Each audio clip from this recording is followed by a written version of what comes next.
हाँ, और ये कौम तो वो ऐसी है वो जो जमातें लिए फिरते हैं ना। कौन सी जमात बोलते हैं इधर हैं? गौरैया, क्या बात है, नए नए नाम सुनने मिलने मौलाना। गौरैया जमात, ठीक है ना। तो वो फिरते ना, वो तो उनसे कहो ना जी मैं ना पाक हूं, तो कहते हैं चल कोई बात नहीं, मुंह तो पाक है, ऐसे ही मस्जिद में ले जाते हैं। हाँ, ऐसे ले कहते चल मुंह तो पाक है, चल मस्जिद में, चल मस्जिद में, चल मस्जिद में। ये ऐसी जमातें भी इंडिया में फिर रही हैं। लेकिन हम इश्क वाले लोग भी हैं, हम अदब वाले लोग भी हैं। अदब भी हमारी जमात के अंदर है। कितना अदब है, सलाम होता है ना तो हमारी कौम का छोटा सा बच्चा भी अदब में खड़ा हो जाया करता है। वो जानता है कि सलाम हुजूर पे पढ़ा जा रहा है, है ना। और उनका बड़ा वाला मौलवी जिसने 10-15 हजार बकरे खा रखे, वो अब भी कह रहा शिरक है। इन्हें शिरक भी आज तक कहना नहीं आया। शिरक, बिद्दत, ये कंडीशन है लोगों की। दुआएं मांगा करो अल्लाह जब तक जिंदा रखे, मसला के आला हजरत पे जिंदा रखे। याद आ गई, अल्लाह सलामत रखे सारे लोगों को, जिसका मन करे सुने। मुझे पता चला है कि एक प्रोग्राम और भी है आपके इलाके में जी। वो तो कौम का मिजाज हमारा हो गया है ना। महफिलें भी हमें वही अच्छी लगती हैं जिनमें चटकूले हों, नचनिए हों, गवैये हों। ऐसी कोई महफिल अच्छी नहीं लगती है कि जो हमें हमारी जिंदगी के बारे में बताए। हमें ठगी वाले लोग, धोखा देने वाले लोग, चापलूस लोग ज्यादा पसंद है। मैं आपको एक बात बता दूं, मुझसे कोई ये उम्मीद लेके ना बैठे मैं फ्री की जन्नत बांट के जाऊंगा। जन्नत मेरे बाप की नहीं, जन्नत रसूल पाक की है। बेशक, बेशक। और जन्नत उसे मिलेगी जिसे मुस्तफा अता करेंगे। मेरे रजिस्टर में ऐसी कोई लिस्ट नहीं जो मैं उठा के बता दूं कि फला जन्नती है, फला जन्नती है, फला जन्नती है। मेरे रजिस्टर में सिर्फ इतना लिखा है कि मोहम्मद से वफा, तूने तो हम तेरे हैं, ये जहां चीज है क्या लोहो कलम तेरे। क्या बात, हुजूर की गुलामी असल है। छोटे से लेके बड़े तक एक एक बच्चा इस बात को अपने दिल पे लिख ले कि हुजूर की गुलामी असल है, हुजूर की गुलामी असल है। इमाम ज़ैनुल आबिदीन के बेटे इमाम बाकिर, और बाकिर का माना आता है बाल की खाल उधेड़ने वाला, बारीक भी कहिए उसे बाकिर। आपकी बारगाह में कुछ लोग आए, आके कहने लगे हमारा एक सवाल है, जवाब चाहिए। दुनिया जानती है जो सवाल कहीं से हल नहीं होते वो सवाल अली की चौखट पे हल हो जाया करते हैं। क्या बात है, बेशक। जवाब देंगे? इमाम ज़ैनुल आबिदीन कहते हैं बिल्कुल मिलेगा जवाब। इस बात को सीने पे लिख लेना एक एक बच्चा, ताकि कल अगर कोई वहबड़े की औलाद तुम्हारे सलाम पे, तुम्हारे कयाम पे पाबंदी लगाए तो ये बात कह के उसके मुंह को हमेशा के लिए बंद कर सको।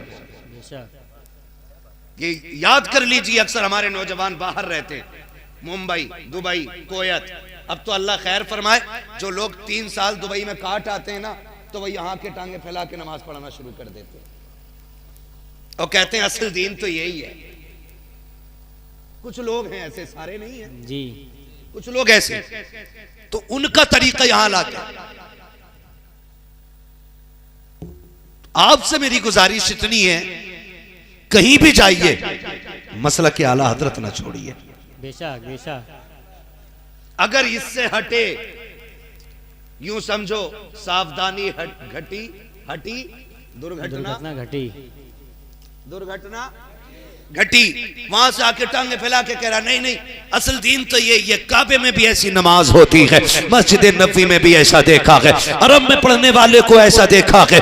मैंने कहा तो इसमें कौन से कमाल की बात है? अगर हरम में इब्लीस पहुंच जाए तो क्या वो इंसान बन जाएगा? मुझे बता तो सकी। एक दौर काबे ने ऐसा भी तो देखा था कि वहां पे 365 बुत रखे हुए थे। तब क्या कहोगे, क्या वो बुतों को रखने वाले भी सही थे या बुत भी सही थे? याद रखिएगा, चाबी किसी के भी भी पास पहुंच जाए वो हक पे नहीं होगा, हक पे वही होगा जिसका दीन वो होगा जो दीन अबू बकर सिद्दीक ने सिखाया है, जो उमर ने दिया है, जो उस्मान गनी ने दिया है, जो हैदर कर्रार ने दिया है। जन्नत में वही जाएगा जिसका ये नारा होगा, तुम्हें जाना तुम्हें माना, ना रखा गैर से काम, लिल्लाहिल हम्द में दुनिया से मुसलमान गए। क्या बात है, नारे तकबीर, नारे रिसालत, मसलके आला हजरत, फैजाने आला हजरत। क्या बात, वाह वाह वाह।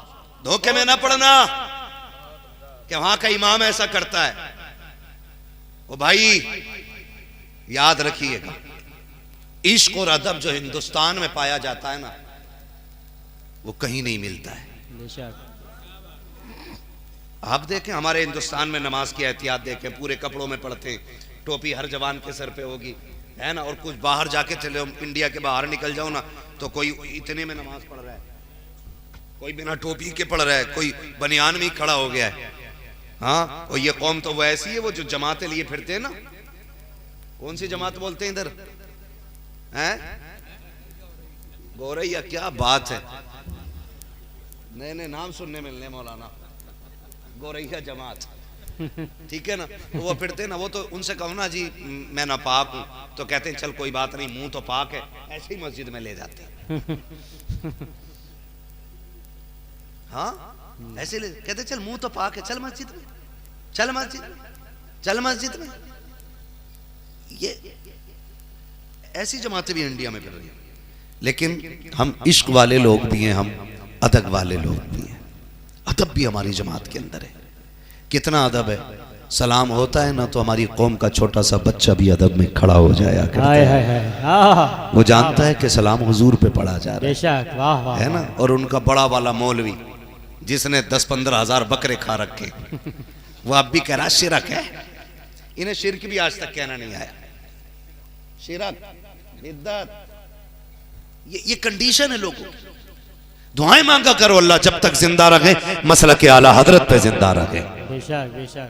तो इमाम बाकिर की बारगाह में ना शख्स आया, कहने लगा सवाल है, मेरा जवाब मिलेगा? फरमाने लगे पूछ। उसने कहा मेरे मोहल्ले में एक शख्स है, उसके पास चंद बाल हैं और वो ये कहता है कि ये हुजूर के बाल हैं। तो इमाम बाकिर से उसने कहा क्या आप बाल देख के पहचान लेंगे किसके, बता देंगे क्या वो हुजूर के हैं कि नहीं? कितना मुश्किल सवाल था। मैं अपने बाल तोड़ूं, इनके तोड़ूं, इनके तोड़ूं, 4, 5, 8, 10 लोगों के बाल इकट्ठे करके आपको दे दूं, मैं कहूं पहचानो कौन सा बाल किसका है?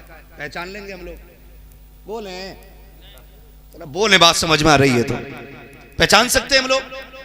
नहीं पहचान सकते ना। सवाल मुश्किल था। इमाम बाकिर कहते हैं जा लेके आ। वो गया और पूरे डिब्बी उठा लाया, इमाम बाकिर के पास लाके हुजूर ये हैं, इनमें बताइए कौन से बाल हुजूर के हैं और कौन से नहीं हैं। इतना समझ गए ना। आपने कहा लाइए, आपने वो डिब्बी ली, सारे बालों को निकाला और निकालने के बाद डिब्बी के ऊपर रख दिया और फरमाने लगे अब सारे लोग खड़े हो जाए। सारे लोग खड़े हो गए। हुजूर अब क्या करना? कहा मेरे नाना पे सलाम पढ़ना शुरू कर दिया जाए। क्या बात। ये रोकते हैं मस्जिदों में सलाम पढ़ने और कहते कहां लिखा जी खड़े होकर पढ़ना चाहिए? तो ये कहां लिखा के लेट के पढ़ना चाहिए? भाई ये भी बताओ ना, ये कहां लिखा के लेट के पढ़ो, बैठ के पढ़ो? पढ़ो जागे जैसे पढ़ो। ये हमारा अदब है कि हम खड़े होकर पढ़ते हैं। इमाम ज़ैनुल आबिदीन ने सारे दरबारियों को खड़ा किया कि सारे खड़े हो जाएं। सारे खड़े हो जाते हैं। अब हुजूर की बारगाह में सलाम पढ़ा जा रहा है। जब सलाम पढ़ा जाने लगा ना, तो जो बाल हुजूर के थे ना, उनमें वो बाल हरकत करने लग जाते हैं। हरकत किए तो जितने बाल हुजूर के थे वो सलाम के साथ साथ सीधे खड़े हो जाते हैं। सीधे खड़े हो गए, सलाम होता रहा, बाल खड़े भी रखे, झूमते भी रखे। आपने 5 बाल साथ में से लिए और लेने के बाद आपने चूमा, आंखों से लगाया और मुट्ठी में बंद करके कहा ये बाल मेरे नाना मुस्तफा के हैं, इनको लेकर के चला जा। और ये जो 2 बाल पड़े रह गए हैं ये मेरे नाना के नकीक है। कहा अगर वो पूछेंगे पता कैसे चला कि मुस्तफा के कौन से थे और कौन से नकीक है, तो क्या जवाब दूंगा? तो इमाम बाकर ने कहा था साफ कह देना जो सलाम सुन करके खड़े हो गए थे वो मुस्तफा के कहलाए थे और जो पड़े रह गए थे वो मुस्तफा के नहीं कहलाए। क्या बात, वाह वाह वाह वाह, क्या बात, माशाअल्लाह, वाह वाह वाह वाह। अब ये फैसला क्या हो नुक्ता पेश किया, माशाअल्लाह, क़यामत वाह, वाह। तक। अब जो सलाम सुन के खड़ा हो जाएगा वो मुस्तफा का कहलाएगा। बेशक बेशक। एहसान मानो आला हजरत का, उन्होंने हमें सिखाया सलाम पढ़ना, उन्होंने हमें सलाम पढ़ना सिखाया। आवाज आती है बरेली से, एक मेरा ही रहमत में दावा नहीं, हाय हाय हाय, शाह की सारी उम्मत पे लाखों सलाम, वाह वाह। शाह की सारी उम्मत पे लाखों सलाम। तो उम्मत भी वफादार है, गद्दार नहीं है। फिर आज हर मस्जिद से फजर बाद आवाज आती है, डालती कल्ब में अजमत मुस्तफ़ा सैयदी आला हजरत पे, बोले पीछे वाले भी सैयदी आला हजरत पे लाखों सलाम। आज कौम आला हजरत पे सलाम पढ़ रही है, तो शुक्र है रब ने हमें सुन्नी बरेलवी बनाया, बेशक बेशक, टनाटन सुन्नी रज़वी बनाया अल्लाह ने हमें। बेशक हमारे अकीदों की हिफाजत सैयदी सरकार आला हजरत ने फरमाई है, और आला हजरत के जरिए हमने ना बुजुर्गों का एहतराम सीखा है। आज ना फैदान शुएबुल औलिया कॉन्फ्रेंस में ये इन बुजुर्गों की अगर अजमतें हमारे दिलों में आई है ना, तो ये सारी सिखाने वाली इमाम अहमद रजा की जात है। हमें बुजुर्गों का एहतराम सिखाया है, हमें बुजुर्गों की कदर सिखाई है, हमें बुजुर्गों से प्यार करना सिखाया है। ये हमारा मुकद्दर है कि अल्लाह ने हमारे हिस्से में बुजुर्गों का प्यार रखा है, प्यार रखा है। वरना ऐसे लोग भी हैं जो कहते थे कब्रें मिटा देनी चाहिए, ऐसी भी जमात है, कब्रें मिटा देनी चाहिए। हमारा दीन हमें कब्रें मिटाने का हुक्म नहीं देता, कब्रों के निशान बचाने का हुक्म देता है। बेशक बेशक, कब्रों के निशानात बचाने का हुक्म देता हमारा दीन, हमारा इस्लाम। तो शुक्र है हम ऐसी फितना परवर जमातों से बचे हुए लोग हैं, बचे हुए लोग हैं। हम बुजुर्गों के मानने वाले लोग हैं, बुजुर्गों के मानने वाले लोग हैं। बस एक बात आपसे कह लूं, ये बात तो क्लियर है ना कि हम सारे पक्के रज़वी लोग बैठे हुए हैं, है ना जी? बेशक पता लग बेशक। जाए, मैं एक नारा लगा दूं ताकि अंदाजा हो जाए कितने सुन्नी बैठे हुए हैं। लगा लूं एक नारा, जवाब मिल जाएगा। इश्क मोहब्बत, इश्क मोहब्बत, आला हजरत, आला हजरत, बुलंद आवाज से, वाह। खिचड़ी भी है कि भाई कुछ हाथ नहीं उठे यार, अल्लाह खैर करे, पोलियो तो नहीं है। मैंने ये नारा इसलिए लगाया ताकि पता लगे कितने पक्के रज़वी लोग बैठे हुए हैं। इश्क मोहब्बत, इश्क मोहब्बत, इश्क मोहब्बत, इश्क मोहब्बत। आला हजरत, आला हजरत, सलामत रहे सारे सुन्नी बैठे हुए हैं। जिंदाबाद। अब सुन्नियों से चंद बातें कर लूं, बर्दाश्त कर लेंगे ना? सुन्नियों से भी थोड़ी सी गुजारिश।